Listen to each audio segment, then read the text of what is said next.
University of the Cumberlands has historically served students primarily, but not exclusively, from the beautiful mountain regions of Kentucky, Tennessee, West Virginia, Virginia, Georgia, North Carolina, South Carolina, Ohio, and Alabama, which have traditionally been described as Appalachia. The university's impact can be seen in the achievements of its graduates, who have assumed roles of leadership in this region and throughout the nation. While located in the resort-like area of Appalachia, with emphasis primarily on serving the beautiful mountain area, the university now reaches into every state and around the world through its student body and alumni. But what is hiding behind these beautiful buildings and mountains in this sleepy little town of Williamsburg, Kentucky?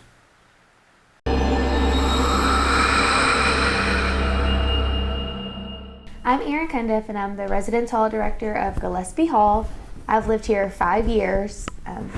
Henrietta is like our mascot around here.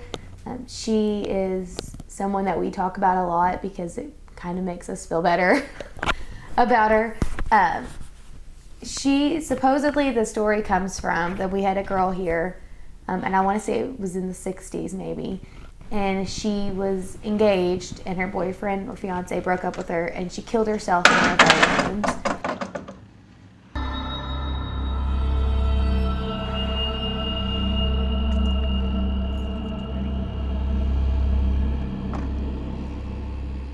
I'm Caitlin Doherty. I lived in room 210 in Gillespie. I'm a sophomore. I'm Bailey. I'm a sophomore, and I lived in Gillespie 210 with Caitlin, and we were freshmen. And a lot of really weird things started happening the first week. We got there and we couldn't keep our batteries, like, Our batteries wouldn't stay anything. charged in our Well, lamps. like our phones and our remote would stay charged or wouldn't go dead, but No. like our little touch lights went dead. Like just anything battery powered went dead with like the first week, so we didn't deal with it much. And then the TV would turn off and on. Even like we would see the remote sitting in the middle of the floor, and then we would see the TV click on and click off. My name is Corinne Jackson, and I'm a sophomore here.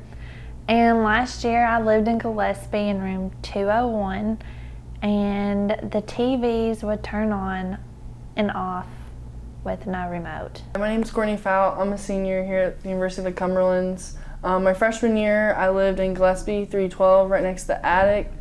At first, I had a roommate, and the first story I can remember is we had a TV, but it didn't have a remote to it, like a sleep timer. And so we'd both go to bed thinking that one of us turned off the TV, and come to find out none of us turned off the TV. So the TV would randomly go off. Some of the things that happen more often are if you're in a room on the second floor, the rooms above you on the third floor, you'll think in the middle of the night that the girls are dancing or bouncing a basketball, and we'll go up there to tell them to be quiet, and they're dead asleep or there's no one in the room. And so it just sounds like there's people above you, and that's happened to me several times too. We always heard the noises upstairs. Yeah. It always sounded like someone was running upstairs, like moving furniture or something. And I remember like the first 2 weeks we were so annoyed. We were like, who is up there? Yeah. So one night we were like, all right, it's time to take him down. So we walked up the stairs and we were like, let's do this, you know. And we like got to the door and we were like, oh, well, it's the attic. That stupid attic. It was like right above our room. It was the attic where she supposedly killed herself. And I would be laying in bed and I would hear like scratch marks where the attic was, like on the wall. It was just like that. And then, which really freaked me out, I would like wake up, never wanted to sleep in my room alone, just like, I was like hearing noises. And I wake up to the sound of furniture moving across the ground, like I'm talking scraping across that ground. And it was like 2 a.m. Both of my roommates were local, so they were home by themselves, and they left me at the dorm, and I heard scratching noises. Some of the other supposed stories is that because she was engaged and she was jilted, she's really bitter. And so girls who supposedly lived in Gillespie who were engaged would take their engagement rings off at night, put them in the jewelry box, and in the morning they're in the garbage can. Oh yeah. So, tell about the ring story. Oh, the ring. This is a weird one. This is the highlight of the year. So my granny gave me her like first wedding ring for Christmas because she had got a new one. It's like a gold band. It wasn't a big deal. But I would wear it every day, and before I went to tennis practice, I took it off, and on Bailey's dresser there was a jewelry box with like 4 drawers in it, and every day I opened it and put it in the left-hand corner right here every day, and the next day I woke up and I put the wedding ring back on, and then so on and so forth. Well, one morning as I was going to put the wedding ring on, it wasn't there. And I said, Bailey, did you touch my wedding ring? And she was like, no. And so I was like, it's really not in here. So I freaked out. I tear apart that drawer, take everything out, sit it all out. I think freaked out's like an understatement. Put She it was all like back in, destroying our room, moving the crying. dressers, crying. I was like, calling her mom. Call my It mom, was debated awful. on how I was gonna tell my granny I lost her first wedding ring.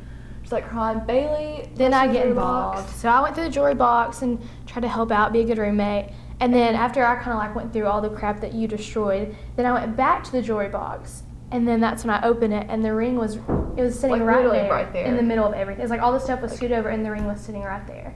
There are other weird things that have happened.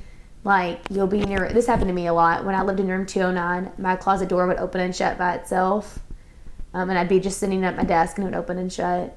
The wardrobe in our room, the door will sometimes open and stay open for a little while and then just shut back on its own. My closet was like right close to my bunk bed, like catty corner like that.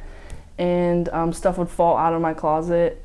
And just to give you an idea, there's only like a few things on the top shelf that I never use, and it would come flying and hit the door like really loud.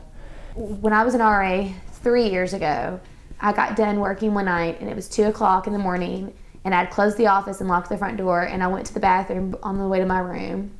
And as I was in the bathroom, I heard someone say Aaron. And so when I got out, I started looking in the bathroom and there was nobody in there. There was no one in the hallway. So everyone was, apparently asleep. And first it happened to me, and I didn't say much to Caitlin about it because I didn't want to ag it on or anything. But I was in the bathroom, and I was facing the mirrors. And the way the bathroom is there's like on the right side there's mirrors and sinks, and on the left side there's like stalls. There's like 4 or 5, 6, I don't know. Yeah. And so I was over there washing my face, brushing my teeth, going to bed, and I heard the lock click. And I was like, that's weird because the door didn't open, so nobody come in here. And then I heard another lock click, and then another lock click, and then another lock click, and all the doors were like clicking, and I was terrified. And then they went back. It was like they locked, and then they unlocked, and that happened maybe once or twice. And then finally I told Caitlin about it because I was really freaked out, and then she told me that. Yeah, it was really late, and I knew I was the only one who had to come in, and you could hear the door open to come into the bathroom. I remember. Like, I was in there and I heard in the bathroom stalls click, and I was like, well, I didn't hear, see, because that was the side where, the stall's on. And I didn't see anyone, walk through, you could, I don't know, you guys were in there, you could tell if someone walked in the bathroom and in the showers. And, also there's a draft every time. You want to walk in the curtain. And when I got out of the shower, no one was in there, but I was like, well, that was really weird, but. And I'm not really sure that I believe in ghosts, but I do know the weird things that happen in Gillespie. And some of them I don't have explanations for. A friend of mine lived across the hall, and I just pretty much roomed with her because I was totally freaked out and never wanted to stay in my room because it was haunted. All that weird stuff kept happening, and I kind of started not getting into it because I was just really skeptical, but just kind of researching it and looking around at stuff. And I just kind of talked to people in my church that told me stuff. And I just felt like in our room, it sounds so stupid to explain, but I just felt, especially if I was in there alone, I stayed there alone a couple of times, or maybe once. I feel alone once and I went crazy. It was probably the worst experience. No, it really was. I couldn't stand it. Maybe oppressed. The story of Henrietta is told to every incoming freshman the day of arrival. Every flyer is still slid under her door, and she still receives a name tag like all the other residents. Everyone in Gillespie Hall has a paranormal story, so there is no doubt a spirit among us. However, there is no found information on Henrietta. So are the faculty and students keeping the spirits alive through their stories? Will we ever know what walks the halls and campus with us?